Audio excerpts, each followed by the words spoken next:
this right back, Charlie? Definitely.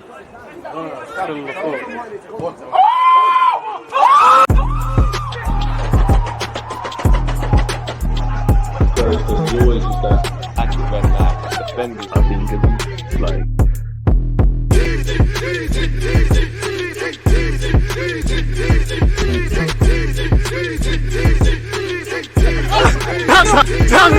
People deluded, I'm back again. Come on, Ian. Man. Come on. Like the big man Ian Wright just said there, I'm pretty sure I speak for every Arsenal fan. We're still riding the wave of beating Manchester City. I've got a big special guest in the building. Jordan, what are you telling me, bro? Are you good?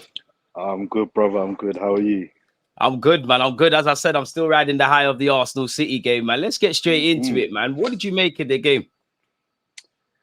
I thought the game was a low quality but well executed performance. So I think that to go into the game, for full disclosure and transparency, I predicted a City 1-0 win. And I predicted a 1-0 win, Deluded, because I wasn't confident that we were in a good enough rhythm to be able to overcome a City team that also wasn't in a great rhythm. But I just think it was more about us not being in a great. Our form wasn't bad, but it wasn't in our groove. The midfield was a little bit disjointed. Yes, I wasn't, and I think when you play City, I think you have to go into the game with a little bit of a groove, and I didn't sense that. And my other reason was I didn't, and I still don't think we're ruthless enough in both boxes. And I think against City, I agree, and I've seen it in previous games. You can play well. I remember the game 2 years ago, the Emirates, where they beat us in the 93rd minute, the Rodri goal. We outplayed them that game. We deserve to not only get a draw, we deserve to win that game, Deluded. But that shows me that it doesn't matter. No one cares. If you're not ruthless in both boxes, it doesn't matter. Need the 3 City points. are ruthless. Yeah, man. And City are ruthless. And I wasn't confident that in our box we could keep a clean sheet at home. And in their box, the few chances that we would get, we would take. But it turns out that actually you don't need rhythm going into the game. You just got to perform. Rhythm helps, of course it helps, but you just got to on the day perform. I missed the games. I was doing an event, but I watched the game back afterwards, and I think people are correct in saying the quality of the game wasn't particularly high. But my rebuttal to that, Deluded, is who cares? I think in that particular match, that didn't. I don't care if the neutrals were entertained or not. I don't care about that. We've had too many of those games, really and truly. Right, and then lost. And then the second thing is, and more important than that, Deluded, is that's how you beat City. You can't make it an exciting basketball game. We've done that and lost. You can't make it a game that's entertaining to the neutral. You can't make it a game where you dominate the ball and you create 4, 5, 6 chances. That's never going to happen against Manchester City. You have to make it a game where the margins go your way. You have to make it a game that's almost boring. You have to make it a game where you work hard. You're defensively switched on. You're defensively disciplined. And when you do get your chance, you take it. Now, look, the goal's lucky. Let's have it right. The goal's lucky. But it's lucky in the sense of the strike was lucky. It was a fluky shot. But it wasn't lucky in terms of, I think we'd earned the right to you be make in a it position on luck, yeah. whereby you do. And you work hard enough to be in a position whereby 80 minutes, a 0-0 is not a bad result, but you put yourself in a position whereby you could nick it. Too many games, but I've seen us play City before, Deluded, where it's over at half time. You haven't even given yourself a chance. Facts. To be honest, it's over in the dressing room, really, at times. That's what was so nice to see, a bit of belief. It's over. So for me, it was lucky in terms of the strike was lucky, but I don't think it was lucky in terms of we allowed ourselves to be in a position whereby the worst case scenario was a 0-0. That wouldn't have been a good result, but that's not a bad result. But we you don't shoot, you don't score. I mean, we got a bit of fortune on the strike. So my analysis of the game was it was low quality, but for that particular match, I don't mind that.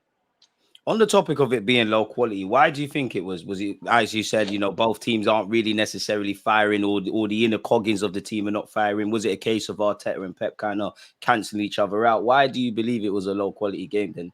Because the money neutrals probably would have went with City win, but there was a lot of people that, regardless of whether Arsenal won or lost, there was 3-2s and 2-2s. I'm pretty sure you spoke with your brethren and stuff. Everyone expected a lot of goals, really. I share your opinion. I didn't expect to win. I didn't expect to keep a clean sheet, much less at the Emirates. So why was it a low quality kind of affair for you in that regard? I think it was two teams that you mentioned there where they were kind of cancelling each other out because they were like two, you see those scenes or those films or those blue pads where you see two lions. They're kind of just like looking at each other and just walking in circles around each other, just eyeing each other up. Like, I'm not gonna pounce, but I'm on this thing if you want to pounce. Like, Oh, for waiting for the first move. Yeah, and nothing ended up happening, but both lions are on job. I think it was a little bit like that. I don't think for either team it would have been terminal or defeat. I think it would have been worse for us had we lost than it was for them. But I just think it was a game. It was tense because it was a match where I think Arsenal, from Arsenal's perspective, they I think they half knew we're not going to get a better chance of beating City. They've got their two best players out. I would say the two best midfielders in the league are out. Arguably. I don't think anyone would disagree with you. Forget their team, the league. So we're at home.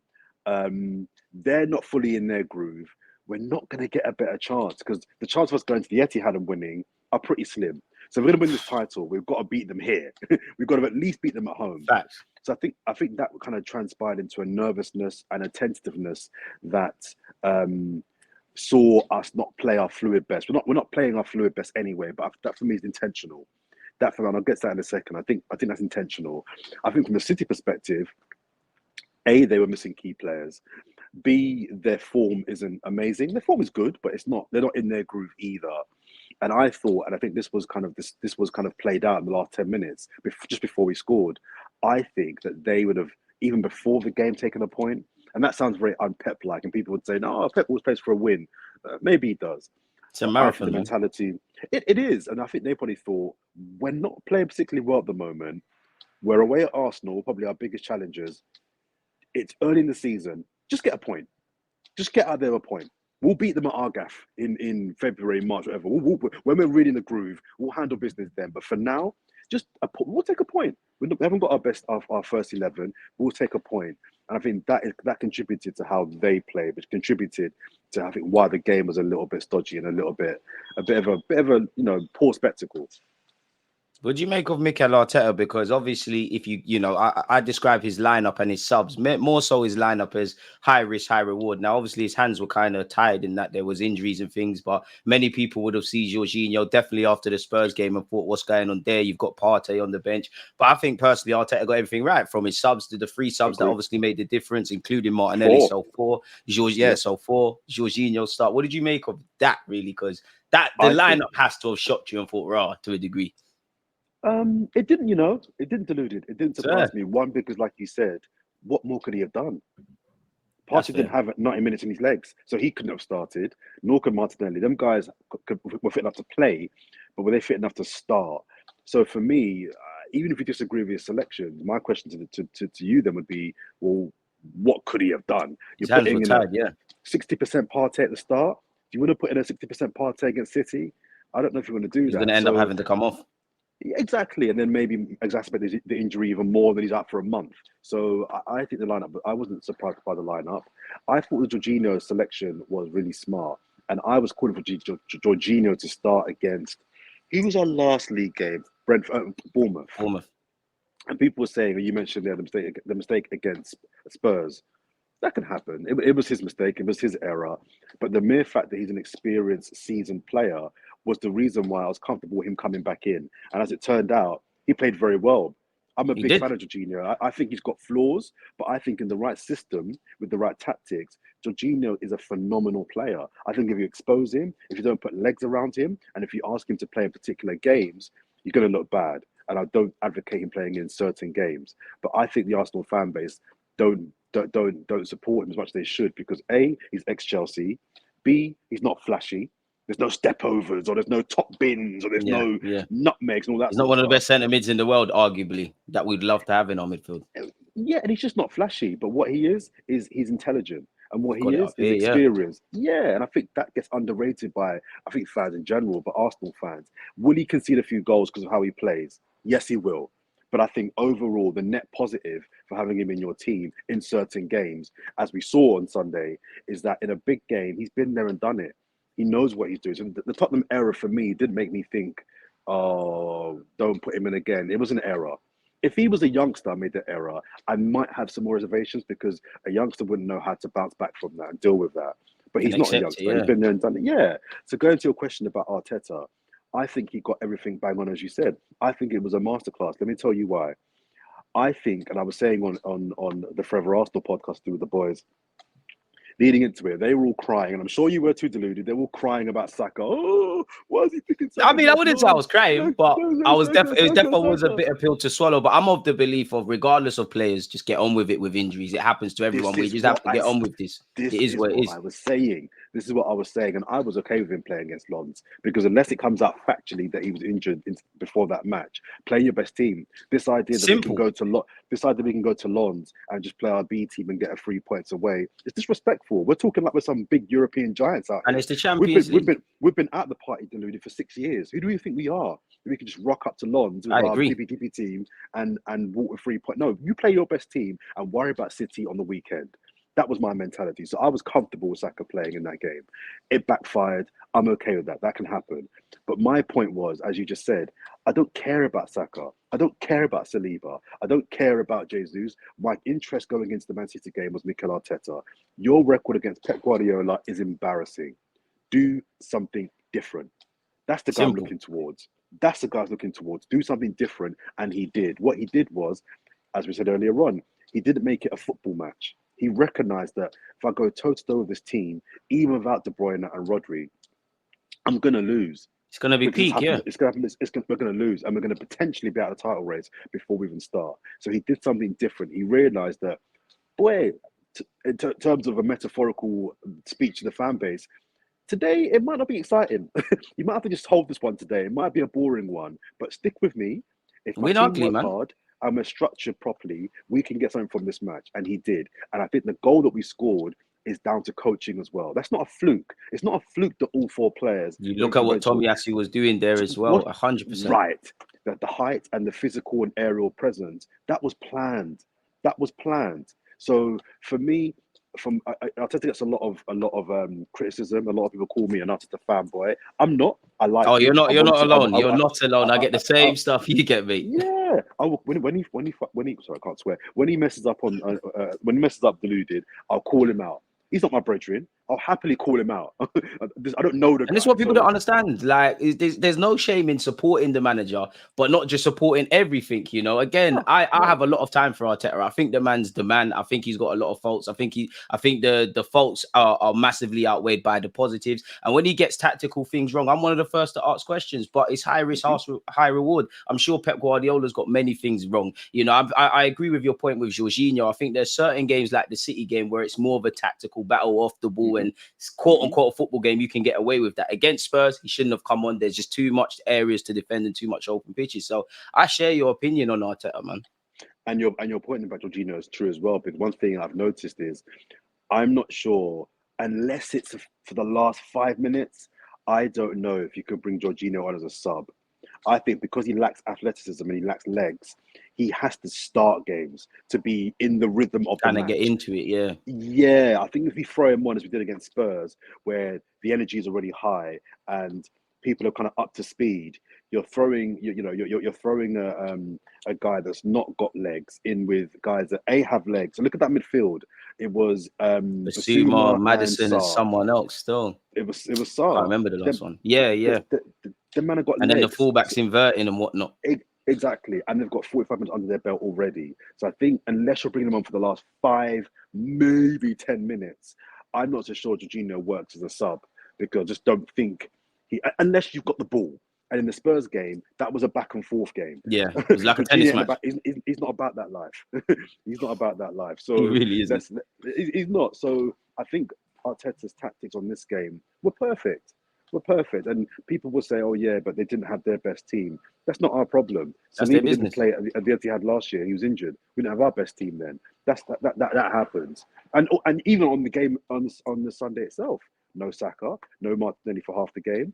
Partey not till later on. So it's not like we went in there with our full 11. You could argue Timber might have started that game had the injury many Timber, weeks ago come never on, happened. man. And they're a better team Love, than us. So man. you could argue we're more likely to feel the effects of not having key players than them. As I Of said course. earlier, I don't really care about injuries because everybody gets it. I think with City's injuries, it Get on shows with that it. while they're near enough invincible, injuries can affect everyone. But Of fundamentally, course. you have to get on with it, man. You mentioned something kind of earlier. I want to go back to it. Like, how pivotal do you think this 3 points is in the title race?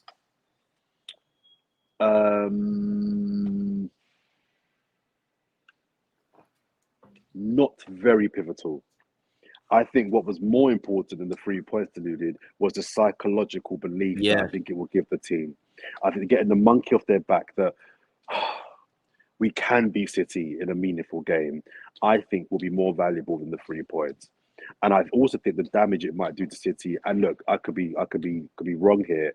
I think it might make other teams look at City and think, okay, we can try a thing here.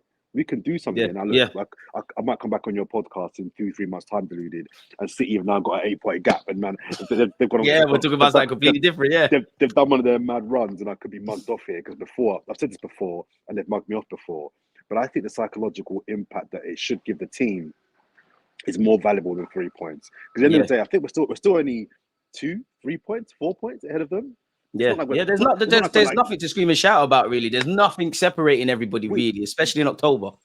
We lose to Chelsea, Deluded, and they win their next game. It's back to a point, wherever it is. Do you know what I mean? So the points aren't significant for me in that sense. I think it's the fact that we know now that we can beat Manchester City. I'm a big believer in you can't really be champions until you beat the champions. I think only 3 times in the Premier League era has a team won the Premier League without beating the team in second or the previous year's winners. So it just says that if you want to be the best, you've got to beat the best. And I think now we know we can do that. I think that psychological lifting of, come on, boys, you can do it, and without your best player, that should really spur the team on. Now, for me, my kind of mindset the next day was, you started off this pod by saying you're still riding the wave of that win. The next day, I was over it. And I shouldn't be, because as a fan, and that's how I want the players to be. What you're saying. This is what I'm saying. So for the players now, it should be celebrate that night. Next focus goes to, I know we've got international break now, Chelsea. Because if you lose to Chelsea, the win against City almost doesn't mean anything anymore. It's that 1 step forward, 2 steps back. So we haven't actually moved, really. And also, as you'll know, Deluded, you don't really win titles by beating the other big teams. You win titles by beating everybody else. You win titles by beating the little teams. So let's start with Chelsea. Let's start with the little team, Chelsea. I like this shit. How about we start there? Do you know what I mean? So, and Chelsea are kind of coming into a bit of form now. So that's not going to be an easy game. Our record against them is good, but let's not get complacent. Move on from the City game, but use that belief to know that, well, if we can beat City, we can beat you.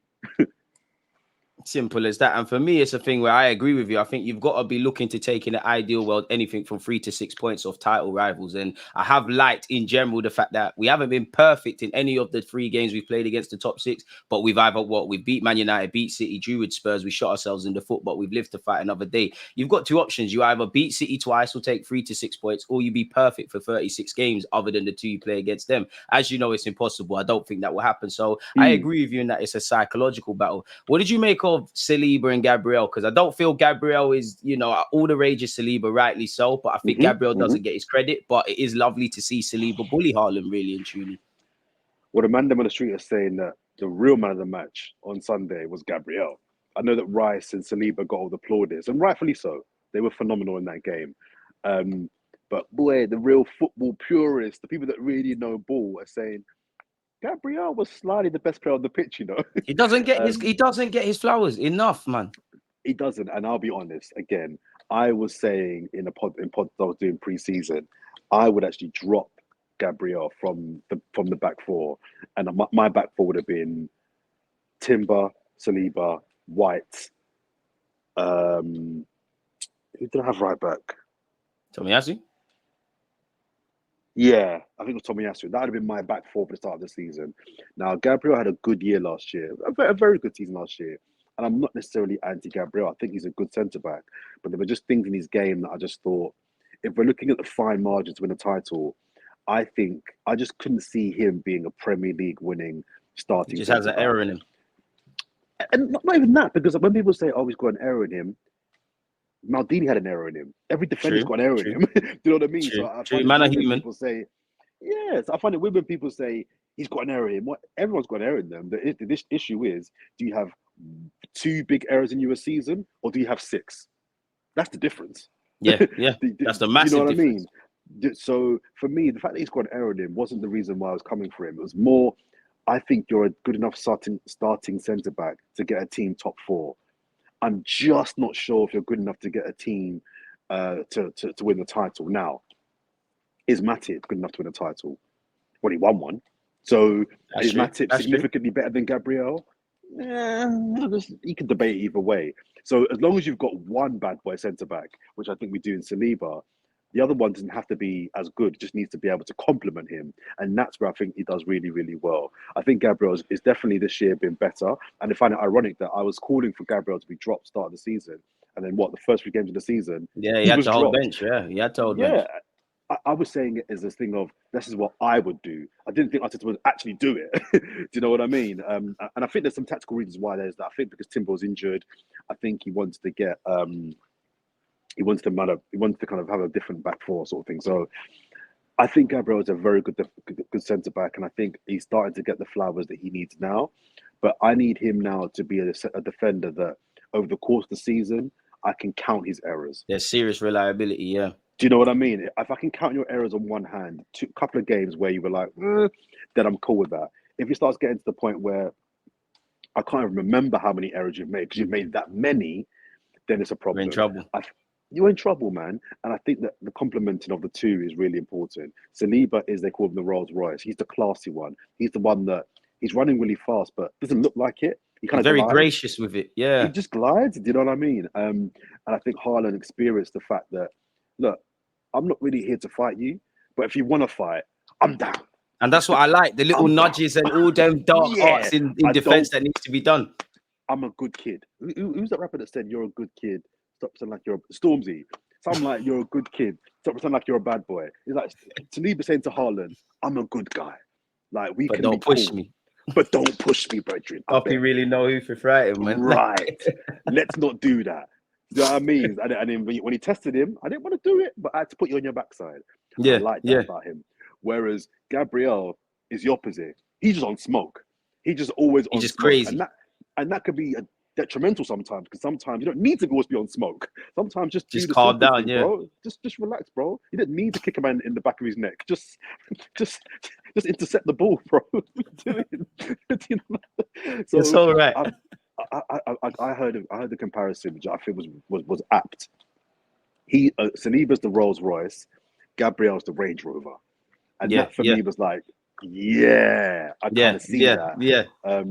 And I think what's important, I think people underestimate this. What's in front? So Rice is now in front. That triangle is really. Oh man, that is a 3. We've had defense before. We've had good defenders. But if they're not protected and they're constantly being exposed and hit at, it's only a matter of time before they let goals in. So I don't think we should take Rice out of that kind of combination as well. So look, I thought they were all brilliant on Sunday, and that is the area of the pitch where I think you have to be really good to beat Manchester City, because that's where that's where they play their game, like their intricate play. And the irony is, Deluded, that people were talking about Rodri missing the game, and he was obviously going to be a big miss. I think De Bruyne was the bigger miss. Yeah. Haaland would have loved to have had De Bruyne. De Bruyne could make things happen like that. What they were lacking was someone that could just had a little bit of guile, and even though the game wasn't great, someone that just get the ball and thread. They had no one that could thread. Do you know what I mean? Yeah. So I think in a weird way, we only scored 1 goal. We didn't pepper them. So did they really miss that defensive shield? Not really. What they did miss was someone that can get on the ball and do something mad. And really ask questions about defense. Yeah. So I think that triangle is brilliant. I mean, I want to ask you a question now. Go on. Declan Rice. Because when I talk about Declan Rice in the highest terms, gas him. I think he started his Arsenal career brilliantly well, really well. I thought he was arguably the man of the match on Sunday. Like I say, some are saying Saliba, some are saying Gabriel. Cool, I don't really care. They're all brilliant. But my question is, are we seeing from Declan Rice? No. Before I ask you that question, let me ask you, what do you think of Declan Rice? What do you make of him? What do you think of him? I mean, I've always rated Declan Rice as a footballer. I think he's literally doing what he was doing at West Ham at Arsenal. I think in terms of that, exactly. I think in terms of that other Declan Rice, I think we'll see in terms of his passing and things like you look at Grealish at City, for example. It's only the second year you got to see him really excel in the City shirt. I only think the fruits of Arteta's labour with Declan Rice and his passing and playing the 6 role ultimately differently in an Arsenal shirt than a West Ham shirt. I think we'll see that next season. And I do like how he's improving. I still think he's going through a bit of a culture shock because, you know, at West Ham as a number 6 is kind of more, you're just in the trenches. Now you're kind of having to do that, but it's more what you're doing with the ball. And I think Arteta is very smart in, I can't remember what he said word for word, but he was kind of telling Declan Rice, similar to Martinelli, just to calm down, just to stop moving, just to kind of see the game. And I could kind of see Declan Rice in that. I don't know if he'll ever become that complete number 8, but I think he's a good player, man. I think it's 105 million well spent. When you spend that money, it has to work, in it, really. So, yeah, I think he's a bad boy footballer, bro. That's why you're my guy, because you said it at the start of that answer there. You said it at the start of the answer. All the things he's doing for us really well now are all the things that I saw him doing well for West Ham. Exactly. I'm happy with that. His interception, his presence, his recovery pace, everything. His recovery pace, it's brilliant, and it was needed. What I'm not seeing, what everyone told me we would see, and then all the Arsenal fans telling me he's on the ball, he's underrated. Now, I'm saying, look, I'm prepared to wait and be patient and even believe that ceiling for him on the ball is there to be better. But stop telling me on the ball he's brilliant, because at the moment, I'm not seeing anything on the ball that makes me think you're a ball playing midfielder. Now, I want to be clear as well. When people talk about he's good on the ball, people talk about him bursting through midfield. Anyone could do that.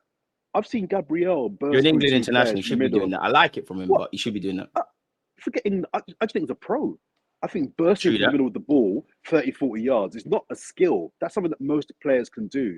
What I'm talking about in terms of on-the-ball abilities are when the ball's at your feet, can you spot a pass? When the ball's at your feet, can you manipulate the ball? That's where I think he can learn from Jorginho. Someone he said he looks at. That is what I'm talking about.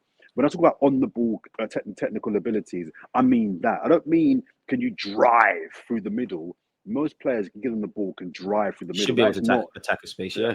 That's not difficult to do.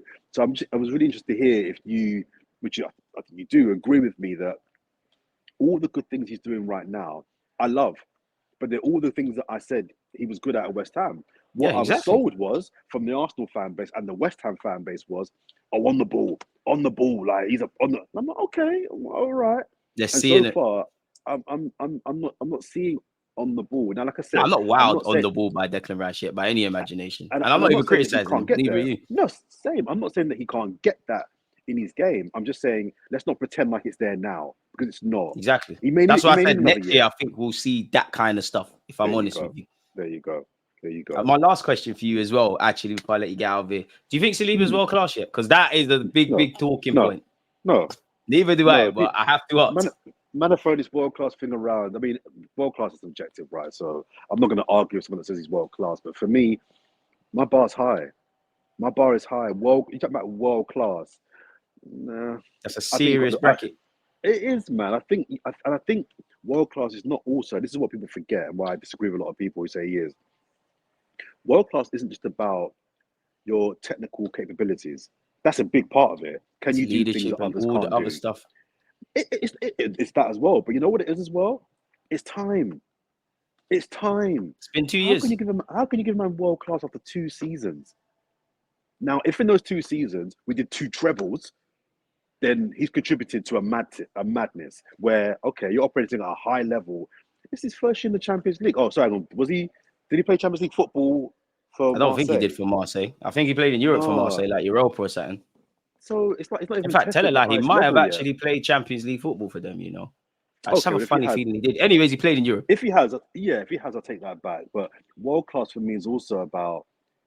It's about a pedigree of time. It's about looking back over 4 or 5 years. Or body of work, essentially. It is, man. It has to be deluded. You can't just say man's had a great 6 months.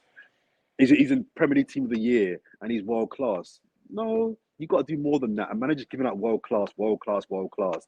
Like the manager chatting about Saka's world class. Saka's not world class for me. Not yet. I think he will be. I think he will Right be. trajectory. I think he will be. But right now, you can't just say for 2.5 years he's world class. Salah's putting up 30 goals a season, and that's a bad year for him. Yeah, man is saying he's bottled it. Even I don't want to That's a praise that poor guy who year. went to Bayern Munich, but him the same. These guys are putting up numbers and competing at the top level. Saka played his first game in the Champions League 2 weeks ago. Come on. I know we love our boys, but let's just relax. And they're putting in very good performances, but there's no trophies to show for it at the moment. And there's no time that's gone by. How can you call a man world class after 2 seasons? They've got the ability that makes me think they will be. And for me, a factor in calling someone world class is, can you do things that others can't do? Cool. Do I think Saliba can do things that other centre backs can't do? Yeah, I do. But I also need to see him tested at the highest level over a period, not just one good run in the Champions League as well. I need to see consistently something to myself. You know what? No, man's been doing this for a high level now for 3, 4, 5 years. So no, for me, he's not world class. But that doesn't mean I don't think he's highly talented or can't be world class. But at the moment, you got to work a bit more than that to kind of get world class from me.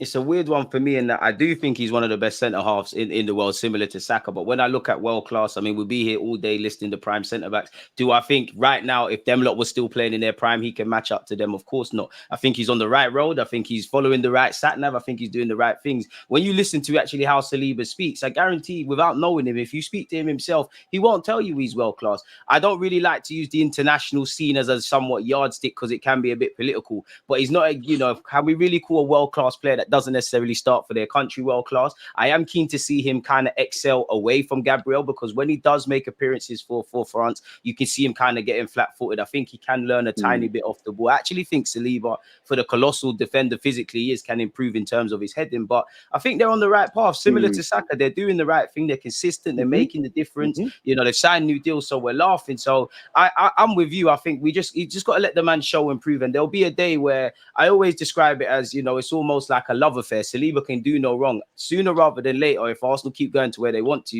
he's going to be one of the first fingers are pointed at, really and truly, when things are going kind of left. Similar to Liverpool with Van Dijk. Van Dijk might have a faultless game for club and country. He's the first person. He's not a leader. He's not this. He's not that. But I think Saliba, and I actually believe Gabriel, I think Saliba's ceiling's higher, but I think Gabriel's potential is really underestimated. I think they're in the right scenario. It's just a case of, as you said, show and prove, and ultimately longevity and just answering questions, really and truly. Because you look at our team, if anybody was world-class, they arguably wouldn't be at Arsenal. We're trying to build a world-class 11, and that goes for the manager and the team. So it's an interesting one, man. I know I said last question, but last question before I let you get out of it. What's your feelings in relation to the Chelsea game then? A week or so before or 2 weeks, really, until we get into it.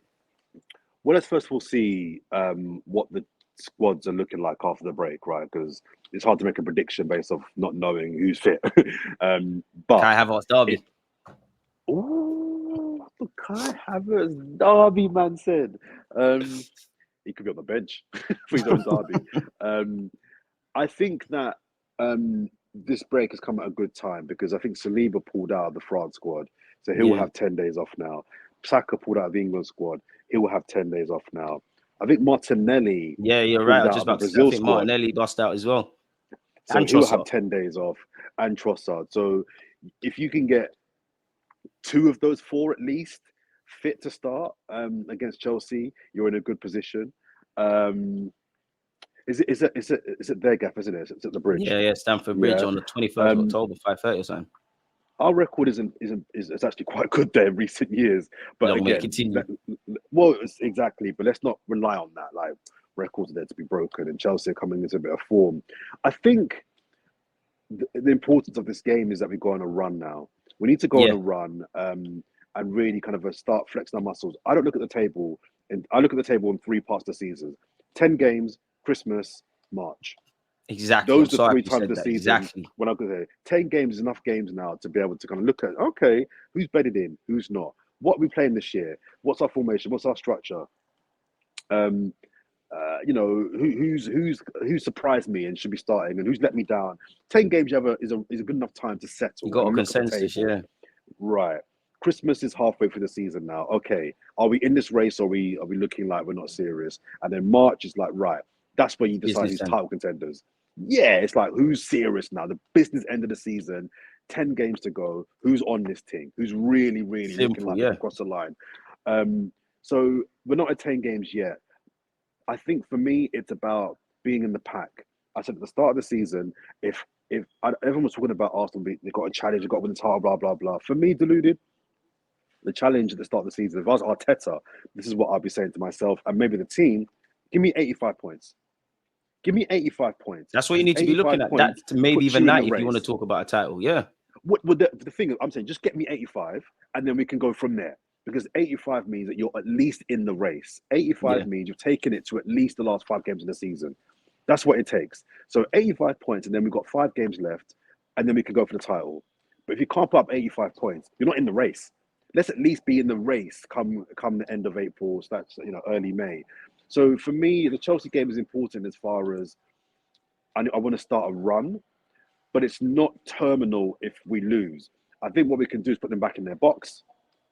We can put them back in their box because they've had 2 or 3 games where they're looking like, okay, we're starting to work. Yeah, they've been starving for 3 points. Now they're excited again. Right. So let's just put them back and say, listen, no, you're still competing for top 6. Just relax, guys. Just top relax. 10 maybe even. There you go. Just get in the top half of the table first, and then we can let's just relax. Don't give them any impetus to think they can really join this big boy race. So I think that kind of has to be the mentality, whether we win it or not. Actually, it's hard to kind of say that based on I don't know who's going to start and who's fit. We'll be the favourites, even though we're away. We will be the favourites, and I think now it's about flexing our muscles. Do you know what I mean? Flexing our muscles and saying we are a big team. We are a big team in this thing. Do you know what I mean? So we got to go to the bridge, Deluded, and be like, you know what? We're good away from home anyway. So we just got to keep that away run going. Be defensively secure, and we got guys up front that we know can do a job. The question is finally around the January window, whether we need to bring in a striker or not. Or do we just wait to the summer and go big? I'm not sure. We can discuss that maybe after Christmas. But I think for now, it's just about asserting ourselves as one of the front runners. And I think if we can get a win at Chelsea, that will be... We've had a difficult start, to have Chelsea, very difficult start, City and United in your first 10 games of the season. With all the injuries and all the other stuff. 3 of them are at home, granted. But that's 4 of the big 6. Yeah, only Liverpool we haven't played of the big 6 so far this season. That's not an easy start to the season. So, but just get on with it. You got to play everyone twice, whatever. Deal with it. If we can win that game, that despite not being fully in our groove, that'll be a good return. We've only dropped points into a good Spurs team, and we messed up against Fulham. So that's not the worst. That'll take us to 9 games, I think. So we're not even at 10 games at that point, and you've already played those teams. So beat Chelsea, assert yourselves, and let's see where we are come 10 games. I echo your points, and I think the beautiful thing is, despite all the good and the bad, the expectations both internally at the club and externally with the fans is that we're nowhere near into our full form and things like that. So there's a lot to come. Hopefully we hit that at the right time and we keep doing what we're doing. Simply put, like you said, it's about going on a run now. It's about making it until the December period, staying with the pack. You don't need to be first. You don't need to be fourth. We don't need to look at the fluctuating table week in, week out. It's just about getting down to the last wire. And I'll actually say the last 2 years now, when we missed out on top 4, I think, to Spurs, and obviously last season, when we get to that last furlong, that is where I need to see some of the things I saw from the City games and whatnot, just winning ugly and getting over the line. Because when we're good, we're really good. I don't know how we are when we're really bad, when things are going wrong. That's what makes a title challenge, So we'll have to see, man. But George, this has been fantastic, man. I appreciate you and for giving your 40 minutes with myself. I appreciate that. Let me let you get out of here, man. So yeah, man. Love for sharing your thoughts with me, my bro. Love, my bro. Take care, man. Peace. Come on, my guy. People, hit the like button, subscribe, follow George on all his socials. All this stuff will be in the description of the video. We're out. Safe. There's always just that active red line defending. I think it's like